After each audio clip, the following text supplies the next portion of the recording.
एक बार बड़ी प्रसिद्ध लीला हमारे स्वामी जी के परिकर के सुनामे कि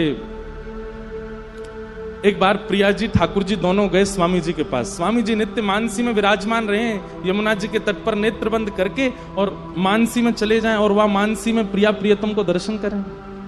एक दिन मानसी में प्रिया प्रियतम दोनों आए और स्वामी जी से बोले, स्वामी जी बोले हाँ आज आपको एक निर्णय करना पड़ेगा। बोले कहा, हम दोनों में नृत्य बढ़िया कौन करे आप बताओ।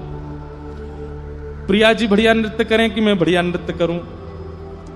स्वामी जी बोले ये तो आपने असमंजस में डाल दियो मुंह को, जाको नाम लूंगो सोई दूसरों बुरो मान जाएगो।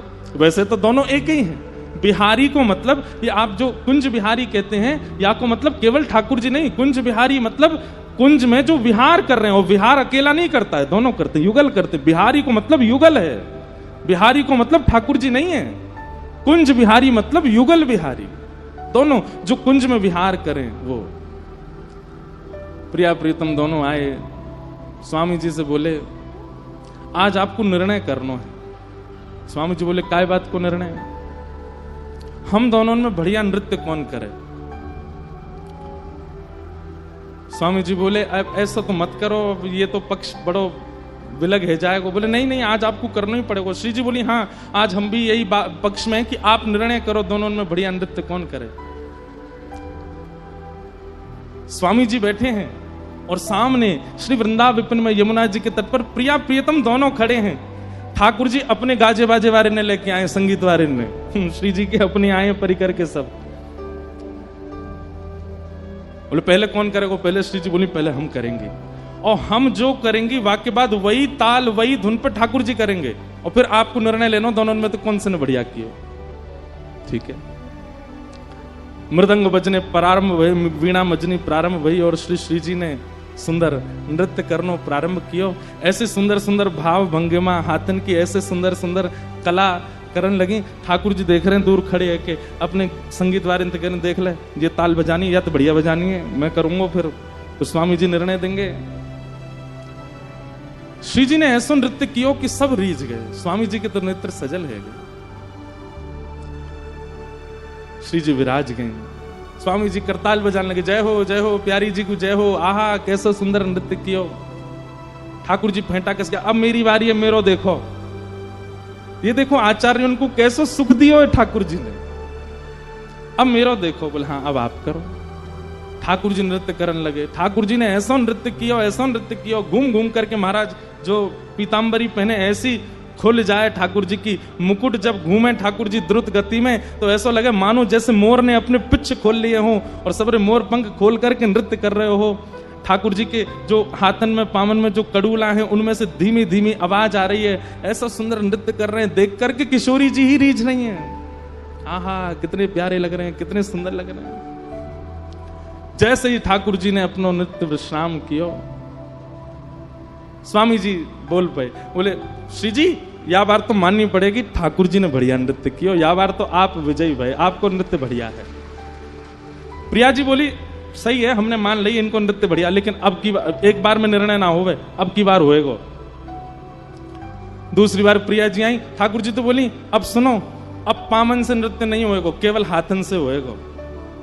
खड़े रहना, केवल हाथी चलाने, और फिर देखियो कौन बढ़िया करे। फिर से सब साज प्रकट भय। श्री जी ने जैसे नृत्य करना प्रारंभ किया, ऐसी सुंदर सुंदर भंगिमा बना में हाथन सो ही ऐसा स्वरूप बना दियो महाराज। ऐसी ऐसी मतलब अब जो नृत्य करें वो जाने कैसो कैसो भाव बना में। ठाकुर जी देख करके समझ गए भैया जे बारो तो हमने सीखो ही नहीं। अच्छा गुरु जी तो प्रिया जी हैं, गुरु जी तो श्री जी हैं, नृत्य तो उन्हें सिखाया हुआ है। तो गुरु जी तो कभी कभी ऐसी तान छेड़ दें, ऐसे ऐसे भाव लिया में जो शिष्य को सिखाया ही नहीं है। ठाकुर जी मानो मनी मन करें जे बारो तो ना सिखाया मुझे, बोला अब करो। अब की बार ठाकुर जी आए तो फिर स्वामी जी बोल गए जय जय, या बार तो श्री जी विजय भैया, या बार तो श्री जी जीत गए हैं, या बार तो श्री जी की विजय भैया। ठाकुर जी बोले दो पक्ष में तो फिर पडला बराबर है गयो, तीसरी बारी में पता चलेगी श्रेष्ठ कौन है। और श्री जी दोनों बार में आपने पहले नृत्य किया, अब की बार मैं पहले करूंगा। आप बाकी बात जो मैं करके दूं, जो मैं परोसूं, वाकू आप करियो। फिर श्री जी बोली हाँ अब क्या करो। ठाकुर जी बोले ना हाथ चलेंगे ना पैर चलेंगे, केवल भौं अटकेंगी अब तो। अब तो केवल सहन चलेंगे, अब तो केवल मुख की आकृति से नृत्य होवे, ऐसा नृत्य होवे। अरे भैया कोई मुख से केवल हंसे ही नहीं, बोले ही नहीं, एक ही रस रहे, कितने हाथ चलावे पैर चलावे, वो बढ़िया लगेगा। मुख की आकृति यदि सुंदर नहीं बनी हो, हाथ पैर खूब चल रहे हो, तो रस नहीं आवेगा। और मुख के भाव भंगिमा को करवे में तो हमारे लाल जी सबते आ गए। किशोरी जी बोली ऐसो लेके आए हैं जामे मैं इन्हें हरा ही नहीं सकूं, क्योंकि भैया इनकी मुखाकृति, इनके सैनन पे, इनके नेत्रन पे कौन वारी नहीं जावे। मृदंग बज रही है, कांसे बज रहे हैं, बीणा बज रही है, और ठाकुर जी हिल नहीं रहे, केवल अपनी भौं मटका रहे हैं, अपने नेत्र चला रहे हैं, अपने गालन को ऊपर नीचे कर रहे हैं, और ऐसे ऐसे सुंदर सुंदर भाव बनावे। भैया स्वामी जी की तो कहा कहें, दूर बैठी बैठी हमारी श्री जी ही मोहित है गई। बोले आहा लाल जी तो आज बड़े प्यारे लग रहे हैं, कैसे कैसे वारी जाऊं।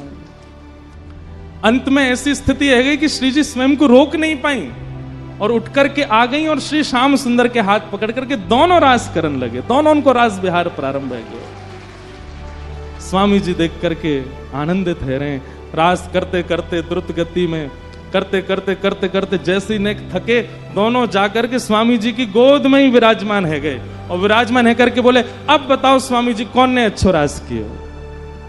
तो स्वामी जी बोले अब कहा करूं, तो भुजा तो धर दई ठाकुर जी के ऊपर और मुख कर लियो किशोरी जी के ऊपर। मतलब एक अंग से तो ठाकुर जी को विजयी बता रहे हैं और मुखाकृति से श्री जी को देख रहे हैं। आपने ही सबसे बढ़िया किया, और यहाँ ठाकुर जी ऐसे इशारा कर रहे हैं, उन्हें नहीं आपने किया। तब दोनों मिलकर के बोले स्वामी जी आप तो बड़े रसिक हो। तब श्री नाभाजी कह रहे हैं रसिक छाप हरिदास की। ऐसे स्वामी जी महाराज रसिक है।